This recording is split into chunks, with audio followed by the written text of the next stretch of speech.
or succeed corner, some have failed. Some have failed, yeah. You see, where you're making money, Sure. some people have failed in those things. So why is that? Because this whole business thing is very personal. What am I called to do? But at that time, I'm still trying to apply for my ideal job. Little did I know we're going to. That you've started there. I always say, once you sniff fuel, you never get out of it. It's a drug. So, Pun intended in this case. Pun intended. So, Pun intended. remember, I'm trained. I'm trained in numbers.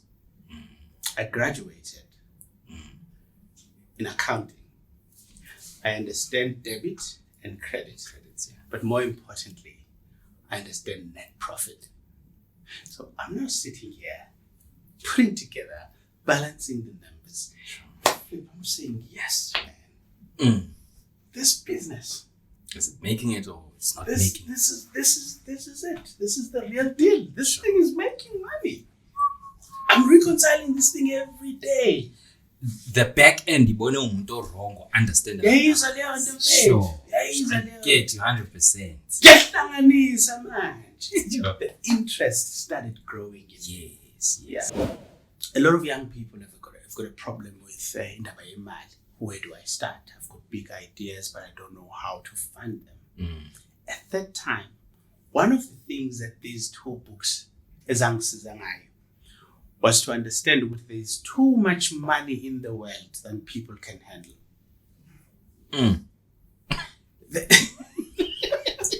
Everybody that has money uses what they call OPM. Teach them, bro.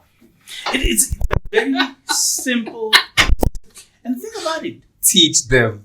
Even the banks. Even the banks. Because even the banks don't own that money. Yo, bro. It is actually your money. So they use other people's money in order to make themselves their money.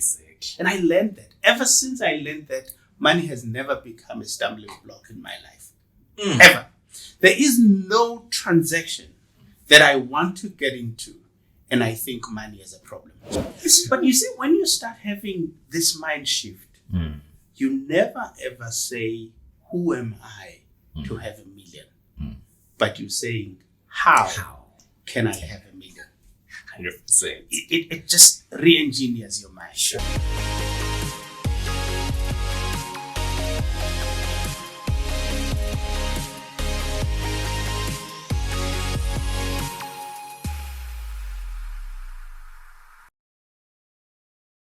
As totally little, but let me take this opportunity to greet everyone that is listening and going to be watching as well. I'm here with someone that I really admire.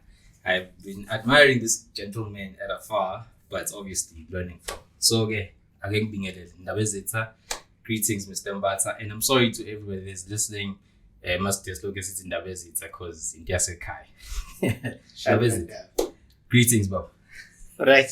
Great. I'm good, man. Thank you so much for having me. Yeah. You actually say you admire me. Yeah. But I admired you 10 times more than you did. Oh. Trust me, you won't believe it. How so, Never? Because I'm just a small guy. Because I think one thing that you don't know about you is that you have ventured into such a gap in the market. Enchanted territory. You know what I'm saying? You're a true Ndabezi.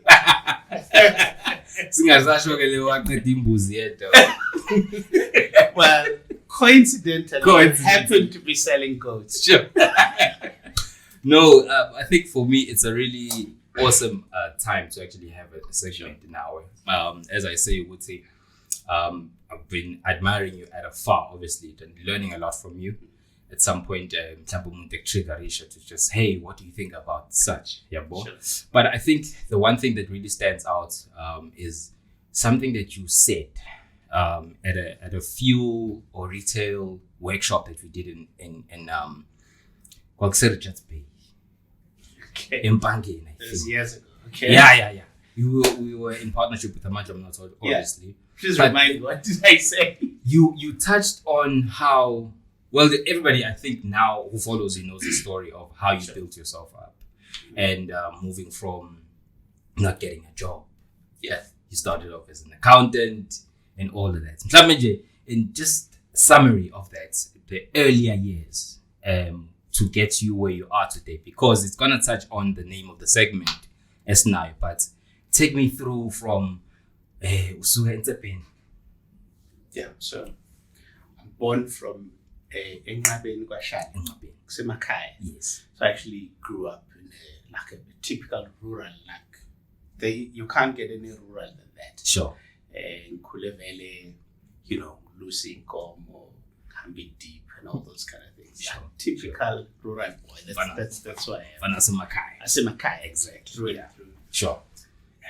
Later, in my later years, I then moved to kwaMashu. Sure. Ngibalekiswa nje ukuthi emakhaya isikole ngizofunda kusona. Yeah. You had to go and fetch water like in the early hours of the morning, like 2 o'clock in the morning, go and queue up, ukuyokha amanzi. Yeah. See, angikhuthele kakhulu. Sure. So I then not ran away as such, but Yeah. I moved away from Emakhaya to kwaMashu. Umkhulu wami they always owned a 2-roomed house, Kabi. Sure. Yeah, so ngizohlala nobaba. Ubaba is working for Sasiti Loliwe. In those days, yeah. The main reason why I moved to kwaMashu was amanzi. Kuthi khona amanzi as a tap water. We didn't have electricity car. Sure. But it didn't bother me. It didn't bother me because it's not like I had it, now I didn't have. So kwakufana, the only difference was emakhaya sasibasa ngeinkuni, but kwaMashu basa prime stove. Sure. So it was an upgrade. I upgraded. Yeah, but otherwise nothing else. Yeah. So and then I finished matric. Ngifuna ukuba accountant. Oh, okay. Yes. Started there. Yeah. So no. Where it started was at Gabangezwe. Mangifuna standard 8. I'm studying these, amagama amakhulu, Sure. Business economics. Remember, Yes. isingisi besingasazi. Sure. So besifunda isingisi ngesizulu. I don't know if it Yeah. makes sense, right? Makes So perfect sense, yeah. so everything was Zulu. So whenever there's like a big word, like nalama subjects and amagama amakhulu, we didn't understand what they meant, but they just sounded nice. Yeah. And I wanted to do this thing, business economics, it's accounting. But at standard 8, you sort of like have to now make up a decision. Where do you want to go? Yeah. Sure. So I remember asking my teacher, what can I be now that I'm studying these things? My teacher said I can be an accountant.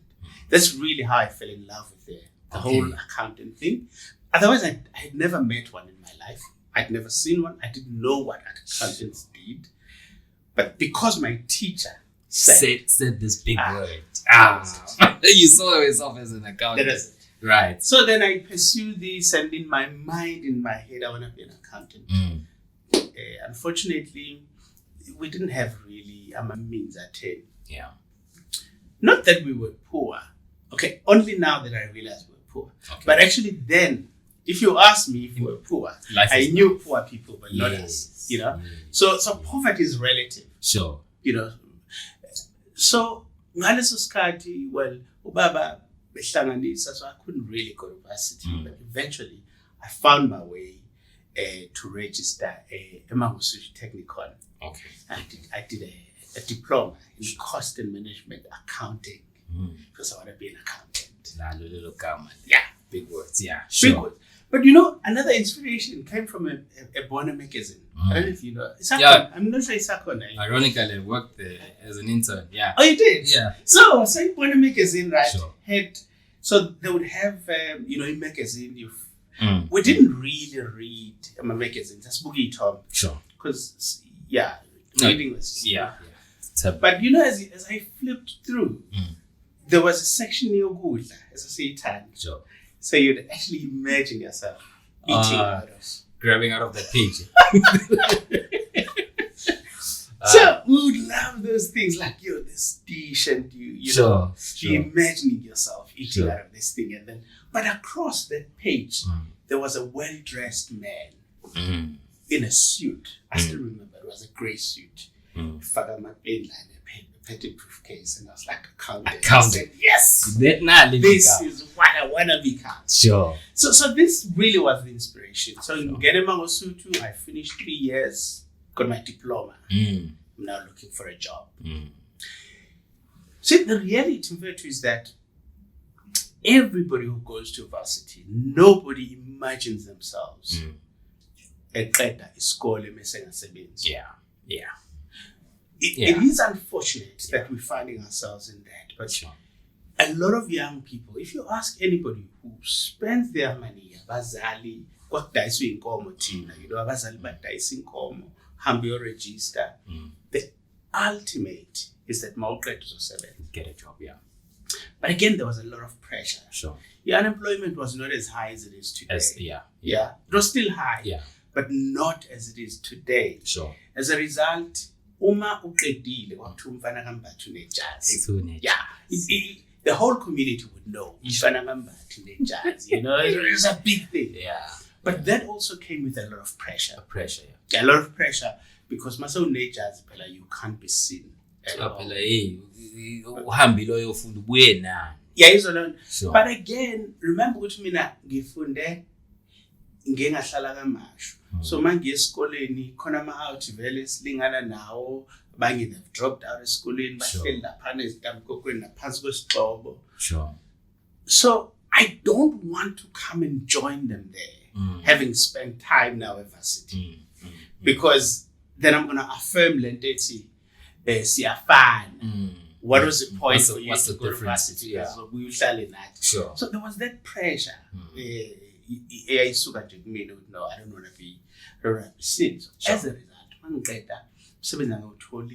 I'm now hustling. Yeah. The new business to me was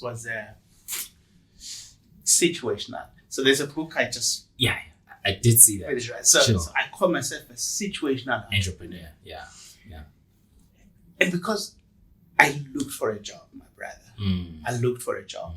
I went to different interviews. Sure.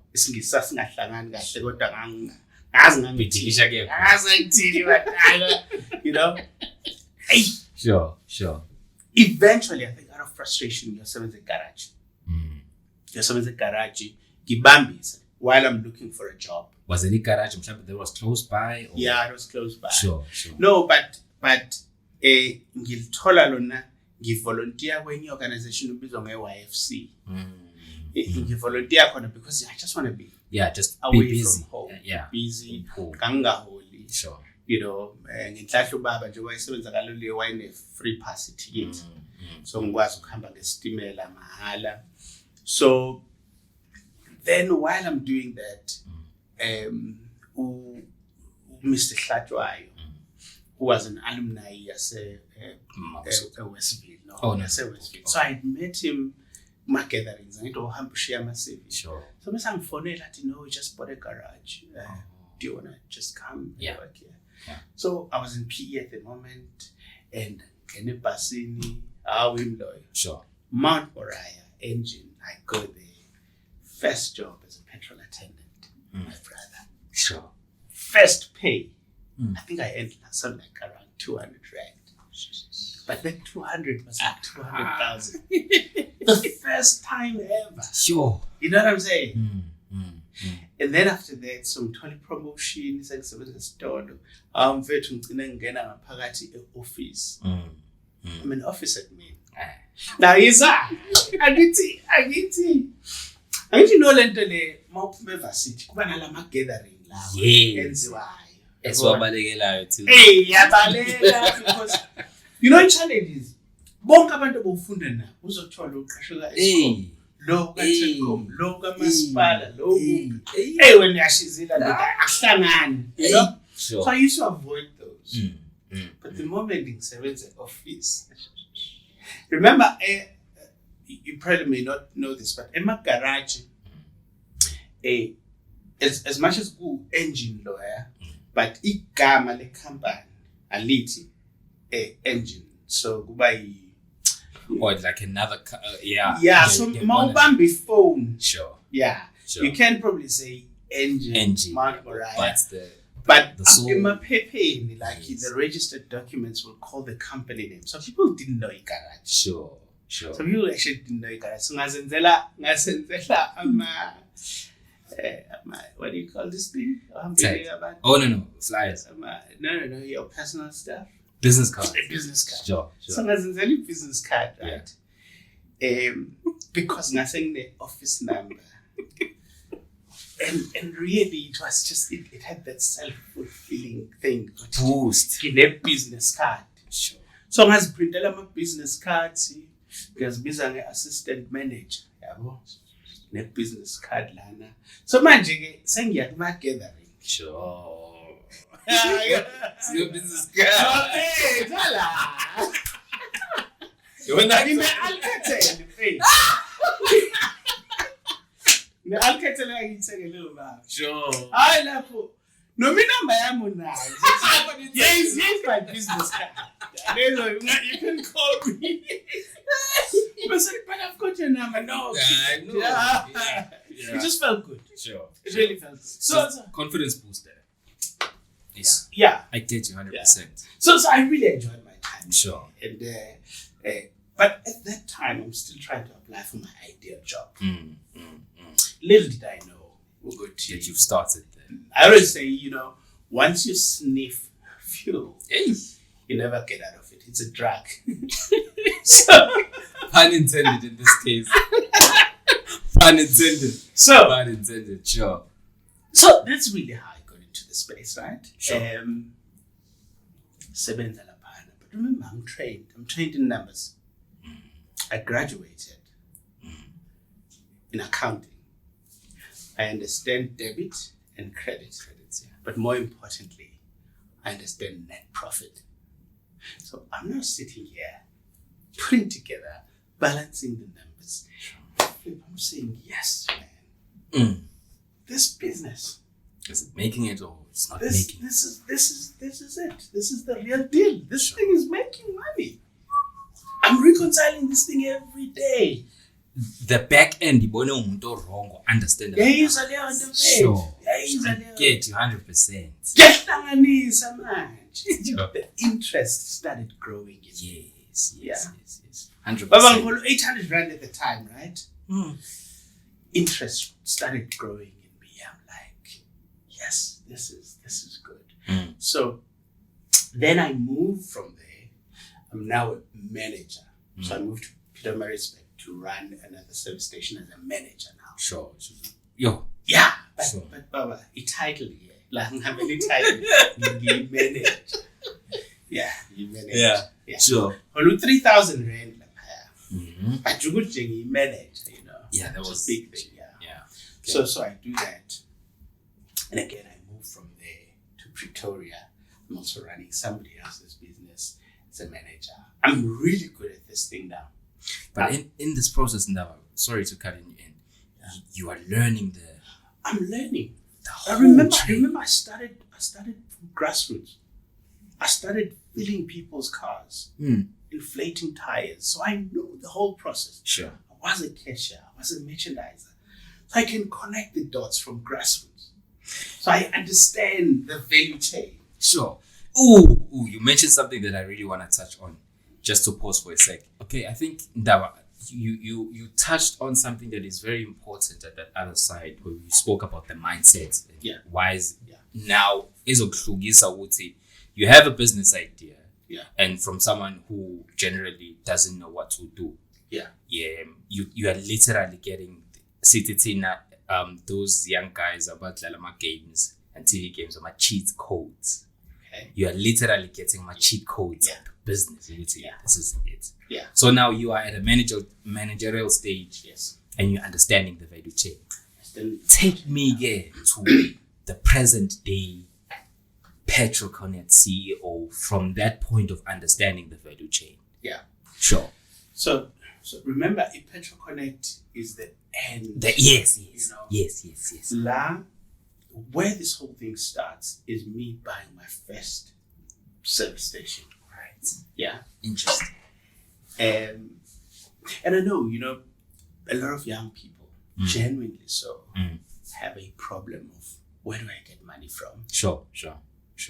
Yeah, and it's a genuine concern. If you go and speak to every young entrepreneur that are going to be listening to this podcast right now, sure, all of them have brilliant ideas, great ideas. And the question is always, but where do I get the money where from? do you get the funding? Yeah, sure. If you would allow me, sure, let me just spend a little bit of time there because I think it's at the heart of every young entrepreneur's concern. Where do I get money from? Finance. Let me start here. The big problem that young entrepreneurs have, and I sound like I'm digressing a bit here, but just allow me. Go ahead. The big problem that I found with young entrepreneurs is that most of them want to get into business.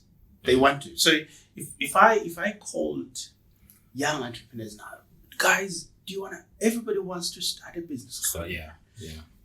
This place is too small. Everybody wants. Sure. But the big problem is one, either they don't know what business to get into. Yeah. Or those that do know, it's not genuinely theirs.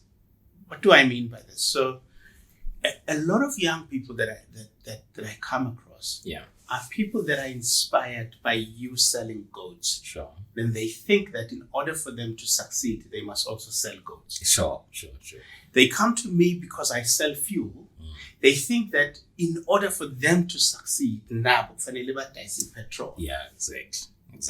100%. Hence we have lento ongifaka lento yembuzi. Yeah. Whereas maybe I just hate the smell of a goat. Sure.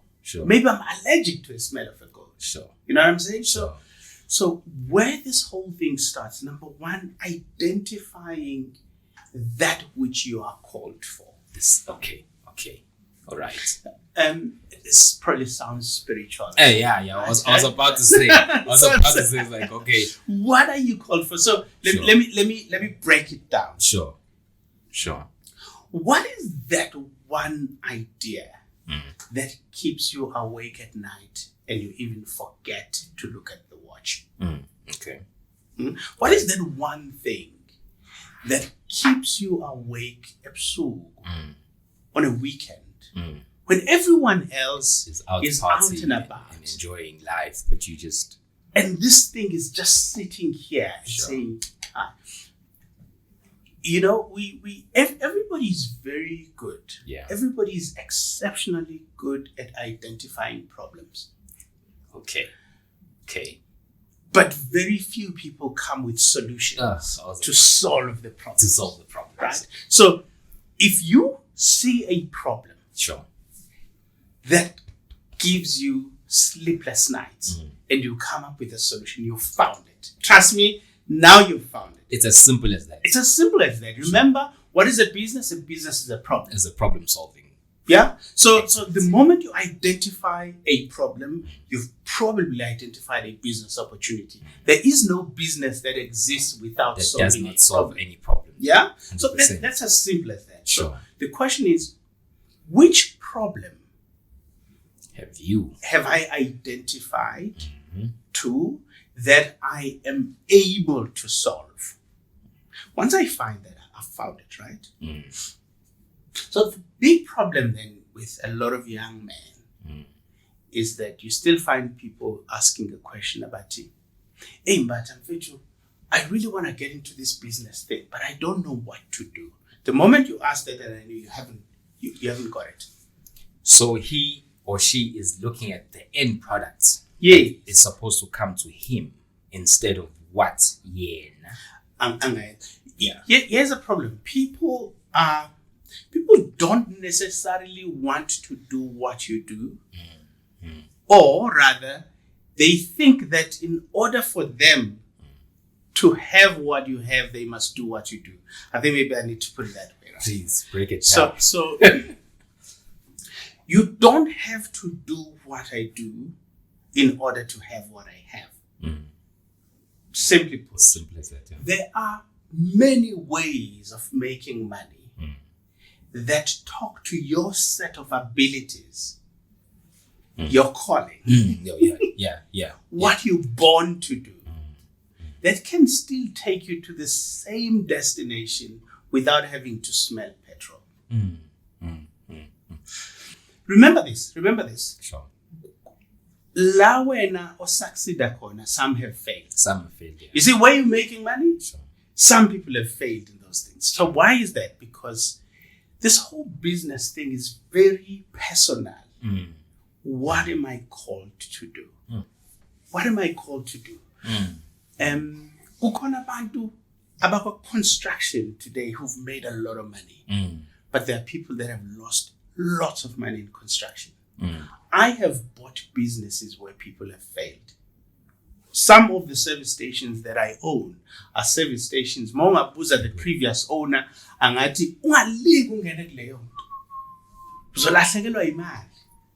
But the same place where others have lost money, that is where others make money. So Lendo, it comes back to what you have to offer. It is you. Yeah. It is you. 100%. What is your skill set? Sure. What is your calling? What is your ability? What can you do? Yeah? Remember, nobody is born knowing. Everything that you know today, at some point you did not know. Yes. And that is why then when you even take a job, try and take a job where you stand a position to learn and not so much to earn. Earning is a byproduct of learning. Sure. No, that was a mic drop moment. Yeah. So that's another problem. We look at how much am I going to earn, and we don't focus at how much I'm going to learn, and forgetting that what I'm earning is a direct reflection. It's a direct output of what I'm learning. Sure. The more you learn, the more you earn. The more you learn, the more you earn. The more you learn, the more you earn. That is the simple formula of success. And I'm happy that you are touching on the aspects of learning, because for me, I think one of the things that is very fascinating about your journey is how with each stage there was a particular stage of learning that you were going through. Yeah. And that's why I was particularly interested, as much as Otisha Wati, there is accountant. Yes. There is an accountant. Yes. And somehow it needed to be tested out for you. But bungazi when with at some point that accountant pusher, accounting pusher wangene mangusudu will one day be the secret code revealer to the Fana. This is, you cannot be spiritual if you're not looking at these things at this deep level. No, you can't. You cannot be spiritual, but I'm trying to tone it down here because I strongly believe, there's a scripture in the Bible that says the steps of the righteous man are ordered by the Lord. In other words, God will predestine you. And sometimes you would feel ukuthi ngathi le route engiyithathayo ayiyila ngifuna ukuyakhona, but it's a detour. And you would actually find that it starts connecting. I wanted to be successful. Sure. I wanted to be successful. I just did not know how. Or where to start. Yeah, no, I didn't. Sure. I didn't, and God has this thing of showing you the end result, inspiring you with the end goal, but not showing you how you're going to get there. But somehow, if you are a visionary, okay, it's so but somehow when you are, I won't call it an entrepreneur, but someone who does this introspection, as you've alluded, you have to be someone that does not see the boundaries. Yeah. You have to be someone that, you looked at a picture, and you're like, this is... Take me through that process in the mind. You have to, this whole thing, like this whole entrepreneurship thing is a mind game. It needs a realignment of the mind. Remember, I said to you, I was born, I didn't know that I was poor. Because again, you can't have a poverty mindset when you want to succeed in life. You can be in poverty, but your thinking in your mind has to be must not be in poverty. You know what I'm saying? Sure. So I mean, I remember the first book I read. Sure. I read a book by the late Miles Monroe. Yes. Right? Realizing your potential. Oh, yes. Yes. And the second book I wrote was The Rich Dad Poor Dad. Yes. Those books mesmerized me. You can't not. They re-engineered my mind. You can't. Right? You can't not. That for me, to date, I attribute my success to the reading of those two books. Why? Because I needed to think success in the midst of poverty. In the midst of poverty. I could not see myself in the current position. I needed to see myself out of it while I'm at it. If that makes sense, right? 100%. I said to you, a lot of young people have got a problem with indaba yemali. Where do I start? I've got big ideas, but I don't know how to fund them. At that time, one of the things that these two books was to understand that there's too much money in the world than people can handle.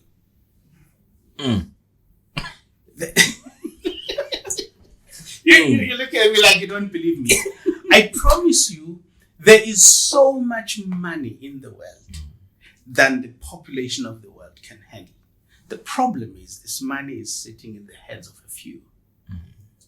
But for me, I didn't want to be sitting on the side of the complainers.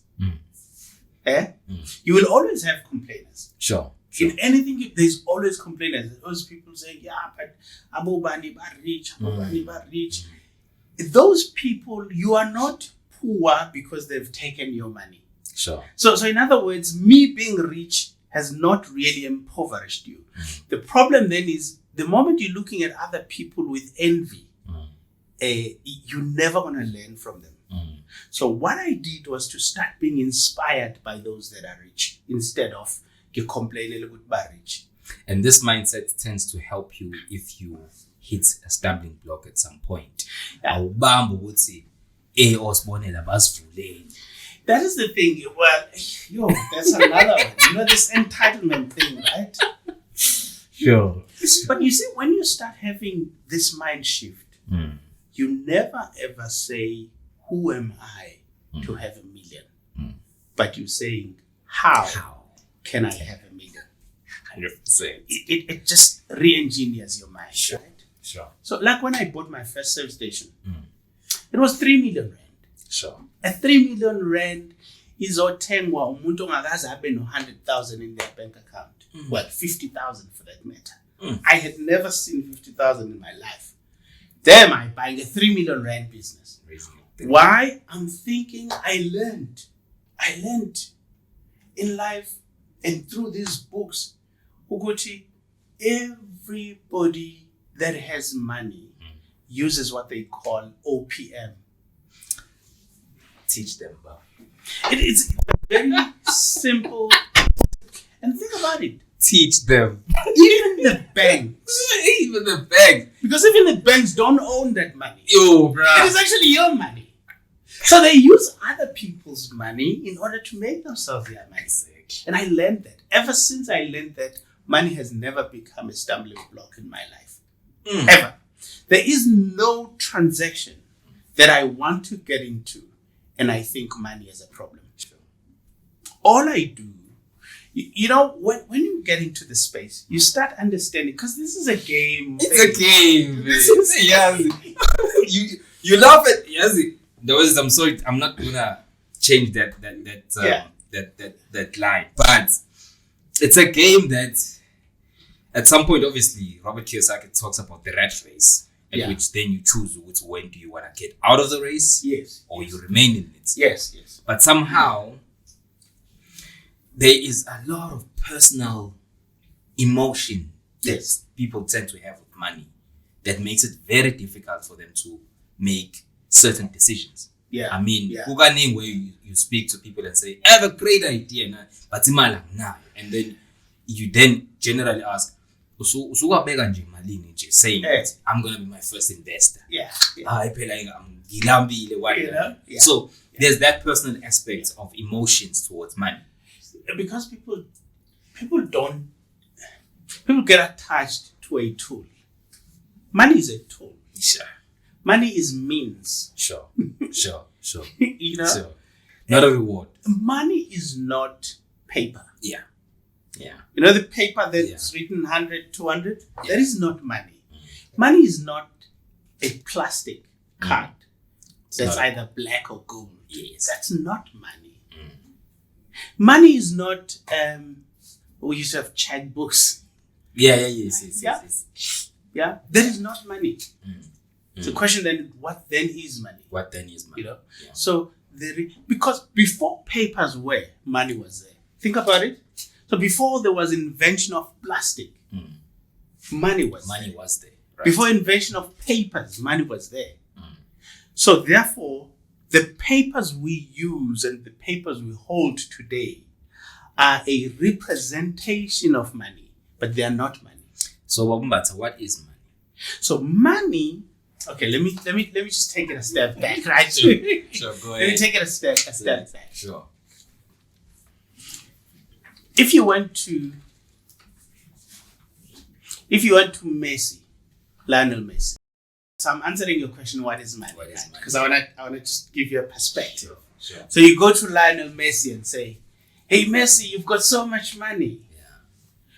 Would you prefer I chop your feet or I take the money? Just so I can also get the money that you have. Oh yeah. So you hold Messi with a gun in your head, and you say, money or your feet? Messi would gladly give you money. Exactly. Keep his feet. 100%. Yeah. Why? Because his money, his real currency, Messi's real currency is his feet and not the papers. Not the paper. You know what I'm saying? So, Cristiano Ronaldo, same thing. If you go to an artist who uses their hands to draw, and you say, do I chop off your hand or you give me? They will say, just keep my hand. Right. Take the money in my bank account. Why? Because the real money is not the papers. The real money is, back in the days before papers were invented, the richest person was a person who had a skill to hunt. So energy and skill, that was the real currency. These were people that could aim at a nyamazane from a distance. That was a real currency to them, energy and skill. So if you ask me, what exactly is money? Your money is your ideas, is your energy, is your skill. That is your money. Going back to OPM and the money. If you have a skill, energy, execution ability for the idea that you have, that's all you need. Papers will follow. The big problem is that if you cannot articulate your strategy, your idea, then you can't get the papers. Articulated in the way that it's presentable. Yes, remember, okay, so what are banks there for? Banks exist solely to lend money. If there are no people that are coming to borrow money, banks will not exist. What is a bank? A bank is a group of people that are taking everybody else's money into their pot, so they can distribute it to other people and interest from there, and pay other people a little bit of what they've made and keep, the big portion. Yeah. 100%. So your job as an entrepreneur is, how do I get the bank to give me their money so I can make a bit of my money and pay them back? That's your job, right? And how do you do this? Learn the game. How do you play the game? One of the things that I want you to know today, and a lot of people don't understand, this is how you play the game. You do not borrow money from the bank when you need it. But you always go to the bank when you don't need it, so they can so you can use it when you need it. Simplify this. When do I not need money? Sure, but 100%, I get you. Let me practicalize it, right? Sure. Try and leave hypothetically 500,000 in your bank account just for a month, even if it's not yours. Just get somebody else to you've got 500,000. Can I just keep it in my bank account and keep it just for a month? And tell me if you're not gonna get a call from a banker asking if you don't need a loan. Why do they want to lend you money? Because you've got money. Because you have the money. So you actually don't need it, but when you don't need it, they want to give it to you. On the contrary, try and have a return debit, unpaid, an unpaid debit in your account, and you can prove that you actually need money and go to the bank after that. They will never give you money. They'll never give you, Yeah. So I'm teaching you this because I want you to understand that this is a game. So in order to make money, you must understand the rules of the game. What are the rules of the game? I have an idea. I want to get money from the bank. There's something called a balance sheet. How does a balance sheet reads? And how do I make sure that my balance sheet talks to what the bank wants to see? Then I can get Then you money. can convince them. Yeah. That's it. Sure. That's it, Sure. And two, the principle of borrowing money when I don't need it, because the banks will not give you the money when you need it. People that run businesses will understand this, right? 100%. So when you need an overdraft at bank, just ask a mate to give you, imali in your account, and then go to the bank and ask for overdraft. They'll give you in a minute. Yeah. Instantly. Why? Because you've got money. Yeah, exactly. Yeah. But don't wait until you've got a return debit to go to the bank. And you're like, naturally you think that, but that's when they can see that I need the money. But that's not how you play the game. I'm now telling you the rules of the game. Banks will not give you money when you need it. They will always give you money when you don't need it. Now, you touch on the aspects of a balance sheet, as much as there are a lot of things that you mentioned that I really want to go back to. But lay balance sheets, let's say again, you are an entrepreneur and you've started a business. Because I think one of the things that you have touched on is that in order for you to get money, money is value. I always say this. Yeah. Money is value.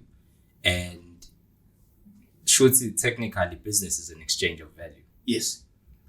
You give me value, I give you value. Exactly. 100%. No, true. So, understand that whoever's going to be listening when we come to this aspect of balance sheet, because that's where you're now proving to the banks that, hey, I have a business. Yeah. I'm transacting. Yeah.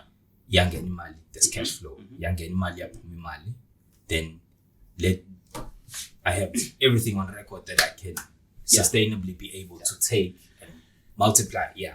So take us through that process of, without sounding like I'm a financial advisor. Sure. I'm not. So I have to make that disclaimer. very clear. Sure. But here's where I want to help your followers. Right? Sure. The best time to lend money is when you start the business. That is the best time. Okay. Why? Because everything is based on projections. 100%. Yeah. So the bank will loan money based on what turnover you're projecting to do. Number two, the bank is not going to be asking you for previous 3-year financial statements. Okay. Because the business is new. Okay. So the conditions and the requirements and everything are a lot more favorable when you are starting than when you've already run the business. Okay, but in some instances I've seen that obviously you speak as someone that is on the top of the hill. Sisa climber manjela. Yeah. And I will really be honest with you. Fine, as you say, you've proven that's okay, fine on paper, but the business, you have the idea. Mm-hmm. But essentially it's not as easy to some, or to many of us, to actually go up to a bank and actually, now, this model that which you just presented now, I want you to literally just break it down even further. Ngoba akuzukubalula ngine idea manje, and I can't walk up to a bank and then say, hey, listen, these are the projections that I have, and then, or am I just at another end at which angaka totally bet it's easy. Hey, because I'm a phone man. You know why I'm saying it's easy? Because there are people that lose jobs because they haven't lent out money. Do you know what I'm saying? There are people that are not sleeping tonight because they are sitting with R1 billion they need to spend, and there are not enough people to spend that money to. The big problem here is that you are not talking the language the bank understands. The bank, wow. Play the you game. Are coming there when with a self-pity. Mm-hmm. The bank is not going to pity you. And I'm saying bank here, I mean financial institution in general. In general, yeah. The big problem that we have are people that think that you're going to get money because they pity you. You think that because you're black, then you're entitled. To be given... no, I'm black. Yeah. So what?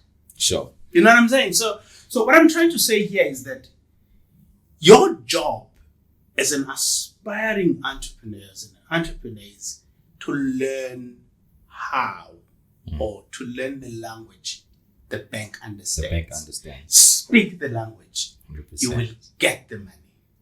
I can assure you of that because I know every financial year end, our financial institutions have a big problem. Kuthiwa imali is going back to treasury because imali is spending. And here's the funny thing. There are people bonus wabo and how much money have they spent. So it's not a question of abafuni. No. I speak on their behalf here. Yeah, sure. Bayafuna. But the problem is that people that are coming to them, one, are either entitled. You know, no, you nathi. Nizosinika imali. Hey, nifunani mina khona nizonginika. This is not a, you know what I'm saying? Like, give me a bankable idea. That's where I'm going to go with this. Sure. A bankable idea. Sure. Articulate this idea to me. So we give up because we don't want to do the homework. We probably don't know. That's why I'm saying I'm using a language because I'm trying to break it down here. Yeah. Ukuthi uyokhuluma nomuntu o understand is Mandarin but ufuna ukumkhulumela ngeEnglish. And as a result you're just not talking the same wavelength. Yeah. Yabona leyo nto leyo. Yeah. 100%. But number two, we have this, and I know I keep saying this because it's one of the things that this entitlement thing, right? This entitlement thing, because it's limazile, right? Yes, limazile ukuthi you believe that the bank or the financial institution or people or certain people owe you. You believe ukuthi no, kufanele bangisize. No, akufanele. Bring an idea that's worth funding, and you will be funded. 100%. But you're not entitled to it. 100%. Let's hold it just right there, but there's the aspect of the value chain that we touched. Yeah. That I think gets in that much. Okay. Understanding that component. So, okay. Mbatha actually took me through the whole journey, your whole initial journey, and which was very fascinating. And I'm amazed that you actually did it in under an hour. But there are so many stories at which you touched on, and there's so many aspects at which you touched on, and some secrets that you touched on about banks. And I know for that matter, it's one thing that I think we can also build up as a form of a series going forward, and then if time permits, we'll have a bit of a chat on that. But I'm particularly, Mbatha, fascinated about, obviously, I'm more than just admiring you as a businessman, as you are right now. Hey, put Sbonelo, I'm giving a But I think one of the things for me, I'll just to introduce it, that really fascinated me, right now with your company. Yeah. For me, I didn't really see it as just you are owning a number of petrol stations, blah, blah, blah, you're successful. But it was an ability at which you came with an innovative idea. Sure. Even so as you're successful. Tell me about your ability at the time to identify a gap in the fuel retailer value chain as a whole. Yeah. And the one that you're playing in as we are talking. Take me to that. You see, the thing is, I'm too honest, right? So I could come here and tell you 7 steps of identifying the most amazing gap in the market. I honestly don't. I don't have 7 steps. But here's how the whole concept started. 1, it started by me just having a passion to empower other people. Okay. Particularly Black people. 100%. Yeah. So when this started was me not accepting. People think, kwaMashu, you're trying to be humble. And this is genuinely coming from me. Sure. I just did not want to accept that I'm special. There's absolutely nothing special about me. I think in this conversation you've realized that I'm not the smartest guy. Okay. I'm an ordinary person. Sure. And there are a lot more smart people than myself. 100%. So when I was a national chairperson for the Dealer Council, whenever I addressed the council, it was way too white for my liking. And I realized there's a problem. I realized there's a problem in the industry that if an average person like Sbonelo would be perceived as successful in the industry, how much more could our people, contribute in this industry if somebody were to open a door for them? Sure. That's really where this thing started. I was actually in Sun City. Yeah. I remember the day very well. I was standing in the podium delivering with AGM, and I'm looking down. I'm seeing everything white. Sure. With just a touch of black. And I am this perceived successful and smart black guy in the industry. That did not sit well with me. That is when I then started saying, no. I have to do something. Something has to change. Yeah, something has to change. Sure. But I also had to be smart about it, right? So I had to be smart because if I'm saying yonke indlu imhlophe and I'm black, I can't be black and take over their businesses in my blackness. I heard you. I heard right? 100%. So it was important for me to come and partner with one of their own so that we can have a meaningful conversation. Engathi uzothatha into yethu ethi we are coming to collaborate. 100%. So that is where the whole strategy was.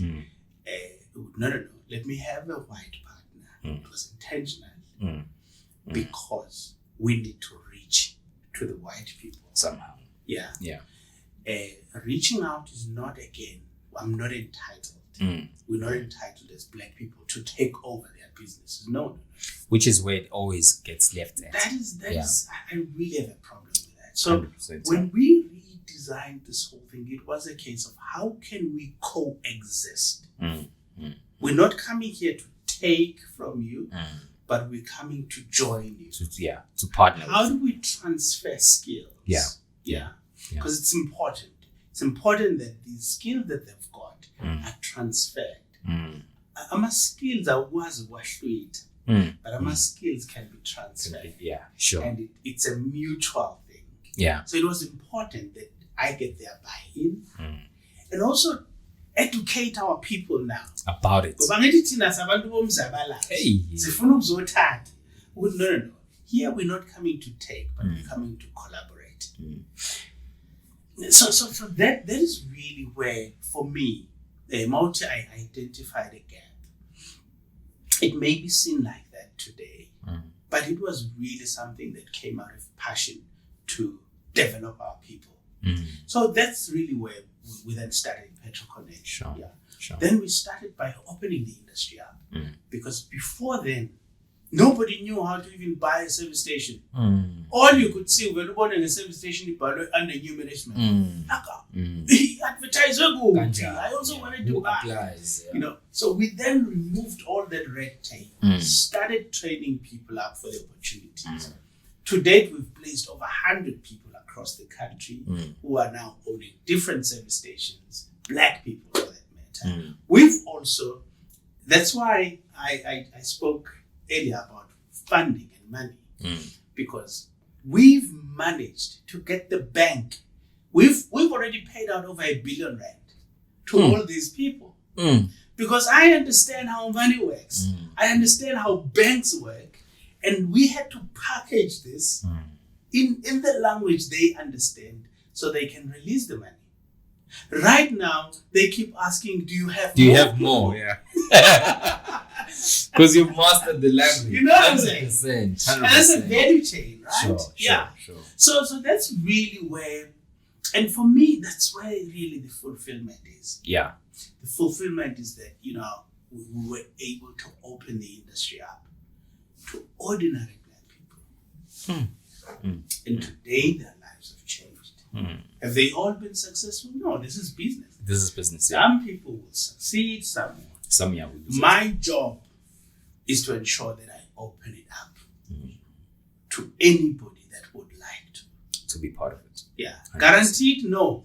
But don't also be entitled. I have a serious problem with entitlement. A serious problem. You probably would have seen it. I've seen it. I have a serious problem because I think one of the things that politicians have done, the damage they've caused us,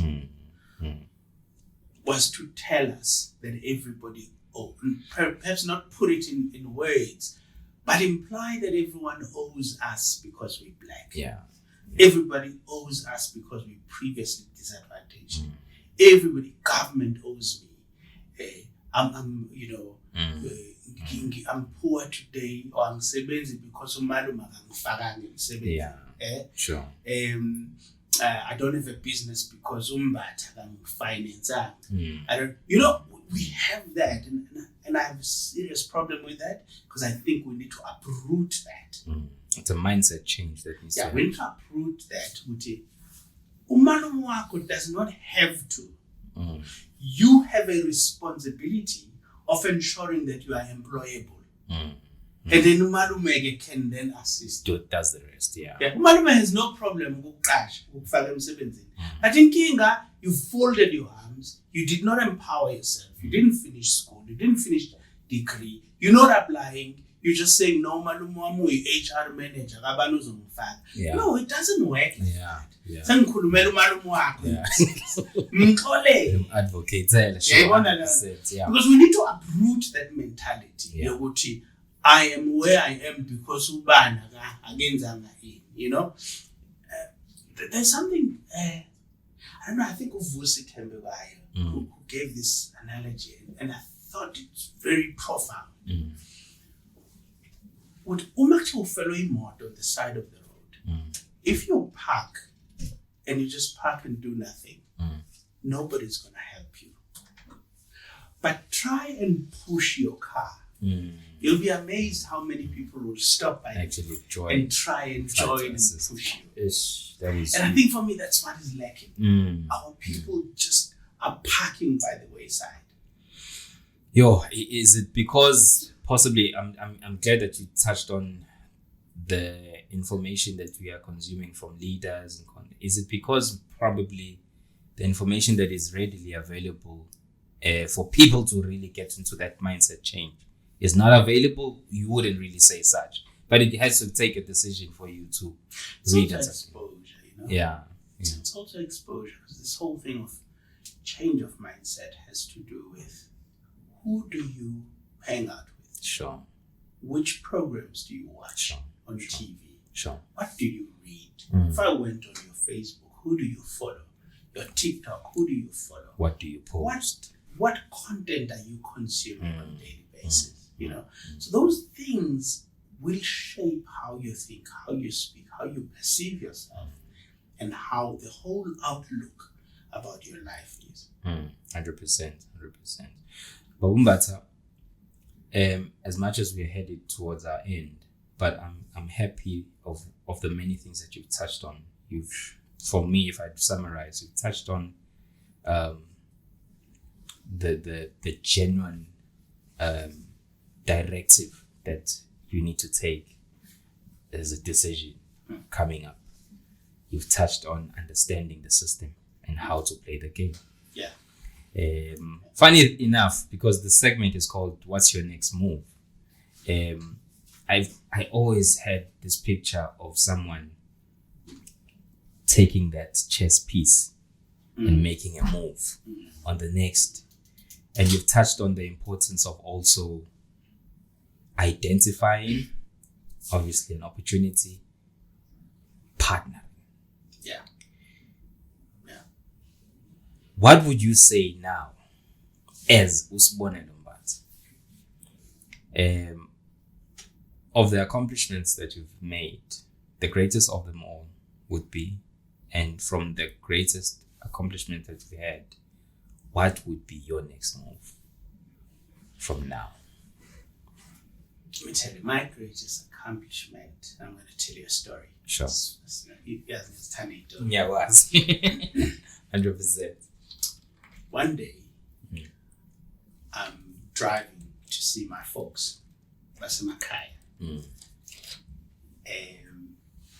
Driving with my wife. Sesofika ekhaya khona lo muzi ngiyawazi.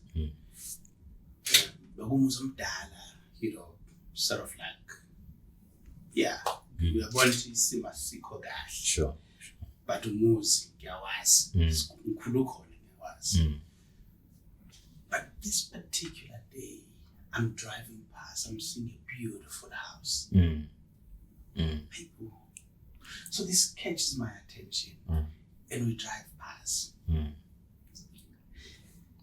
Ngifika ekhaya, and this thing is just in my mind. So the first thing like I'm saying, man, khona makhelwana abasha yini abafikile. Athi ma why? Ngithi mina ngibona indlu enhle kanjani. Endleleni, yeah. Athi ma hayi, ikabani? Ngithi mina khona abantu abasha yini.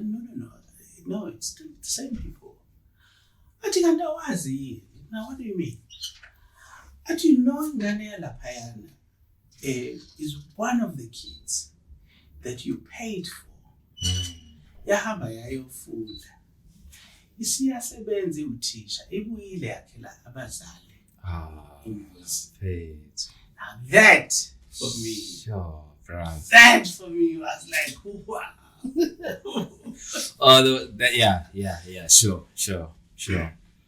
So if I have to say, it's just one of those things that are priceless. That you've contributed something small, but it went to change someone's life. It brought dignity back to their family. That stands to be one of my greatest achievements. And to someone else, they would look at the possessional things and say, no, but that is really, that is touching. Brad, that's a great story. Yeah. Yeah. So you occasionally have programs to help people. Yeah, look, we try. Yeah. I just think that life, if you can't touch a life, you're not living. 100%. I hear you. One way or the other. And people think that you have to have a lot of money to do so. To do that, yeah. And you can't start now. In fact, ubaba wangikhumbuza ukuthi what I'm doing now, I didn't start now. When I was poor, I still helped people. Ubaba wangikhumbuza ukuthi wathi sinemali encane kwafika abantu bezofuna donations kabika kwaMashu. Ngathatha le mali encane, I shared with them because they were raising money to bury somebody. Yeah. You know, and for me, I always say, you don't have to have money to start helping others. Sure. And by the way, to help others does not necessarily need money. Just the time that you give. It can be your time. Yeah. It can be your ideas. It can be anything. But if you cannot touch a life, you are living a boring life. 100%. So, okay. Mbatha, what's your next move? It's my next move. Yeah, what's your next move? One of the things that keep me awake at night is the rate of unemployment in our country.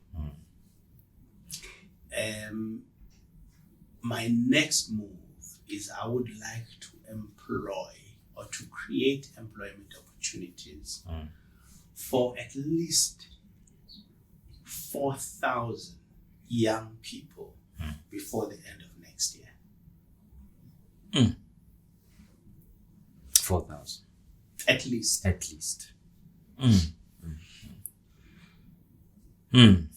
Okay. That would make a huge difference. That would really make a huge difference in the situation that we are in. We just don't understand the impact of unemployment. Yeah. We don't understand what it means, and we don't understand the knock-on effects of unemployment. There is no point in you trying to get a fancy house, a fancy car, when all the neighbors around you are unemployed. Yeah. Because the next thing you're gonna be ufuna security zokugada manje wena la, because balambile abantu la. You know what I'm saying? Yeah. So I just think that one of the best ways, so which is siphile kahle, siphile kangcono, ukuthi let's try and empower. Let's try and go down to those and pull them up to where we are whenever we can. You may not save everybody, but surely you can save someone. 100%. So I think for me, the unemployment thing just doesn't sit well. I think we have a lot that we can do as a country, as government, as private sector. There's a lot we can do. Yes, we've got issues. Yes, we've got issues. Yeah. We've got issues with grant, asanikezwa mahala, because again, our government believes in giving grants for free, and then when you start and offer people employment, the grants are sort of almost equal to what you would have paid them, and so nobody wants to work. Because uhulumeni unikeza imali mahala. And then that entitlement comes. Sure, 100%. And that's why. And again, I hope people don't hear this in a bad way. Yeah. The reason I have an issue with this grant, it's not because I don't feel that people deserve to also buy the but I don't believe that our young people are after grants. I think our young people want to earn a living. They want to get something. Sure. They want to work for it. They want to earn it. Why? Because anything that you've earned, there's a sense of pride. Yes, exactly. A sense of dignity. Sure. That I've worked for it. If you want to prove this, Have you ever been formally employed? Yeah. You have? Yeah. What's your salary? Yes. Now, I want you to go back in your mind. Is salary, how much you appreciated the salary, but then park that thought. And I want you to also go back and think about the first 100 Rand you got paid for doing your own thing. Sure. You will realize how much you valued your 100 Rand, as small as it was compared to your salary. Exactly. Yeah. But it comes with a sense of fulfillment. It comes with a sense of like, I've achieved something. Hence, nangezulu baza bathi yikhwepha zami. Sure. Hence why, people that are not in entrepreneurship don't understand this thing. But ushiyelana umsebenzi, ukholela imali engaka, uka njena, usuhola imali encane kanjani. Yeah, it's there. There's something about the money that I've earned, that I've worked for, that comes from my idea, as opposed to a salary that I'm given for just clocking in at 8 and leaving at 4. Yeah. Well, would you fairly say then it's systematically it's failing us? Because no, it's politics. Yeah. It just failure. I'm a politician, and I'm not shy to say this. Human beings are born with an ability to hunt. Yeah. We like lions. Sure. As a human being, I thrive from hunting. There's a stage beyond which I do not want to be fed. I want to go and hunt. Sure. But what politicians have done and what they continue doing is they are taking these lions and putting them in a cage. Sure. And every month, basiniki grant, speed. But what this does is, as we grow, we learn to be dependent on being fed. Then when you are told to go out and hunt. How? I'm going to die in the desert. Because at that point, I've never learned the skills to hunt. I have been domesticated for far too long. And that is why I have a problem with the system that seeks to domesticate us. We do not belong in the cage. You would rather say to me, I've got 350 Rand for you. Sweep this 1 kilometer road every day and come and claim your 350. Exactly, yeah. For me, you are teaching me to hunt, and then you are rewarding me for my efforts. And I have dignity in it because I don't feel like you're feeding me, but I feel like I've earned it. And it's a sad thing. I love this analogy that you just made about the lion being in a cage. I think it was T.D. Jakes that once made similar points. There's nothing that is as sad as looking at a tamed lion that now has been released. It can't hunt. It can't. Yeah. It can't hunt. You've deprived.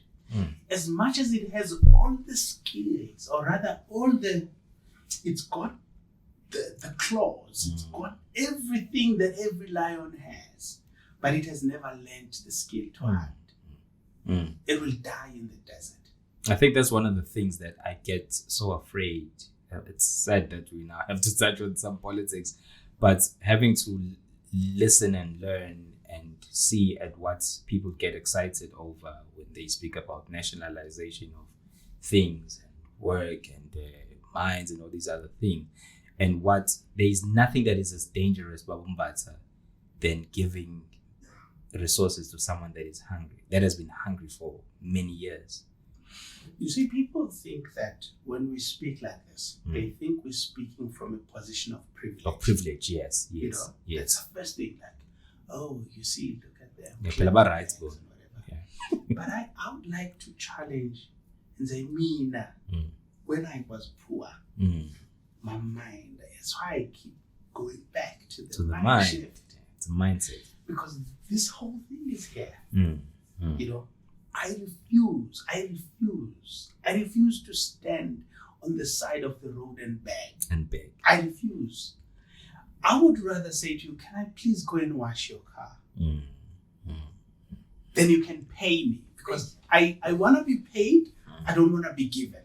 And then it goes, it then goes back to that feeling of, I earned it. I earned it. I earned it, my brother. I earned it. You come and challenge me, I earned it. Sure, bruh. I earned it. You was 100%. You know? 100%. Yeah. No, man. It's been a great privilege, but I can't let you go without doing these two things. First and foremost, a great congratulations on what you've done with Petro Connect. I was about to really ask but I'm happy that you touched on it, on your business partner, Mark Harper, and how important the relationship you have. Oh yeah, winking about Mbatha to find business partner. Trust us when we say that. How important it is for you to continuously nourish that relationship for business growth, Kakulugas. You say it's difficult to find partners. I think, again, when people are looking for a business partner, the mistake that people make is they're looking for somebody like them. Okay. Yeah. So in most cases, if you ask somebody, why do you want a partner? No, we grew up together. I think for me that's a worse partnership. Sure. So if you really want a strategic partner that's going to grow the business, you must look for somebody who's totally different to you, but with whom you share the same vision. So you don't have to think like me, do like me, but as long as our vision is aligned. We want to take Petro Connect here. So that for me is one of the important ingredients of the partnership between Mark and I. Not only is he white and I'm black, but also just the way we think is so different. And our skill sets are so different. And so you bring two different things to the table. For me, it's so boring to duplicate me. Like if I'm looking for somebody like me, no, then it's a problem. Why? Why do I even need a partner? You know what I'm saying? Sure. So you must always look for someone who is different to you. Be comfortable being uncomfortable. So you will have uncomfortable conversations, but be comfortable with that. You will have, uncomfortable decisions that you have to make, but be comfortable with that. It's not about you, it's about the business. The business, yeah. 100%. No, thank you for that. I personally I haven't gotten enough. I still want to learn so much more. I still have so many questions. I asked you about bookkeeping, how to hire. I'm in the stage of hiring right now, and so there's a lot that I still want to learn more. And but I think because of time, we will wrap it up there. But for me, in summary, what would you say people know about you now? Doesn't always have to be a good thing. Just I've heard that like general sense, what would you say people know about you, and what legacy would you love to leave behind? Looking back and saying, just like Miles Monroe, he always said, I wanted to leave Lelotuna empty because I've done it all.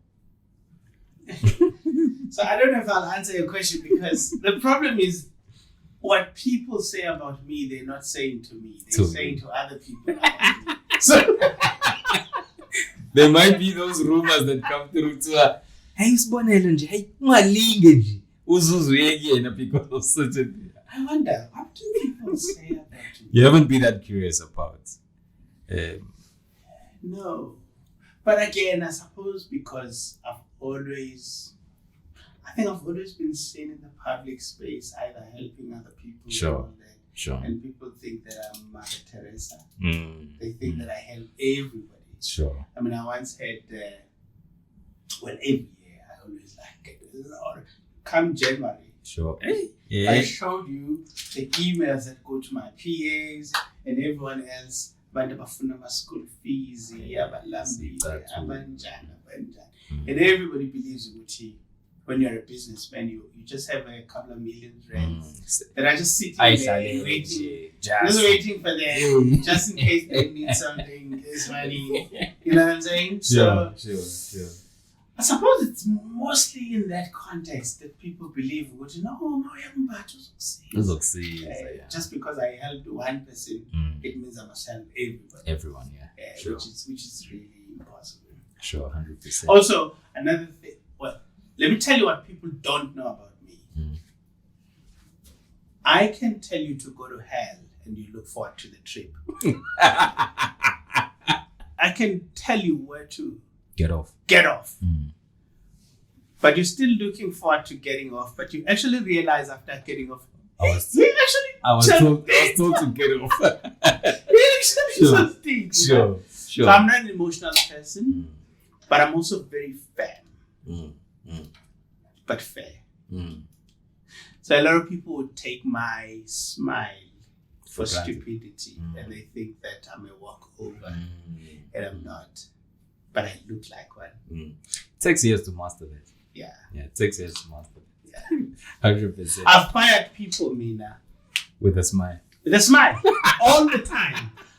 All the time. I once fired another guy and we went down and we had coffee after I fired them. We'd be like, high five. I actually don't think it dawned on him that I really fired him. but until the next day. Until he really fired me. Yeah. Sure.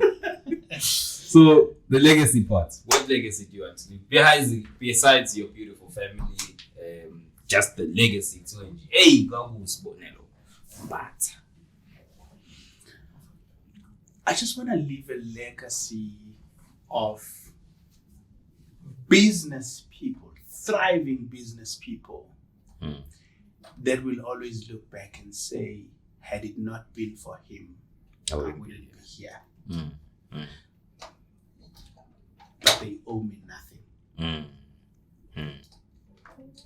100%. That's a legacy. No, that's enough for us not to mess it up. Mr. Mbatha, thank you so much for your time. It's always a pleasure to reach out to you. And we are hoping that we'll continue to build the connection as we move towards the future. And with our many endeavors and hoping to, sifunde kakhulu kwena, because we're still learning a lot. I'm learning, right? When I really, every piece of time and content that I get around you. So it is a very cute. I was nervous. I wrote this one. I was freaking out. It's a new venture. So I'm like, anytime, really. And thank you for really having me on the show. I look forward to seeing it. I'm sure you're gonna send me. Definitely. Be able to send it. That's amazing. So, thank you. Congratulations on this one. Oh, thank you so much. Just for me to be invited here for this such a privilege. I hope that I didn't say anything offensive to your followers. Hey, it's a bit Tatic clip. Trend. Don't forget about everything else. No, it's fine. Thank you so much. Thank you so much for your time.